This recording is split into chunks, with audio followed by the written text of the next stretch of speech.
Mobile লিজেন্ডসের পুরনো দিন।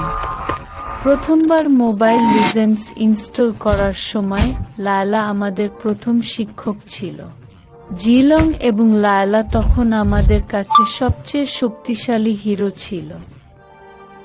আমরা জানতাম না যে লায়লা তখন সবচেয়ে অপছন্দের হিরো ছিল। তখন এপিক র্যাঙ্কে পৌঁছানো ছিল আমাদের স্বপ্ন। ড্রাফট পিকের সাউন্ড সিস্টেম আমাদের আনন্দ দিত। আপনি কি এখনো তাকে মনে করেন? নতুন ভিডিও দারুণ, যার ভিডিও আমরা খাবার খাওয়ার সময় দেখতাম। প্রতিদিন আমরা তাকে নতুন ফ্রিস্টাইল মুভস করতে দেখতাম।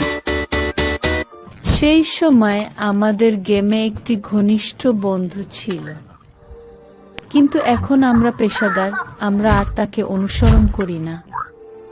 এখন যখন কেউ নতুন এপিক র্যাঙ্কে পৌঁছায়, আমরা তাদের নিয়ে মজা করি।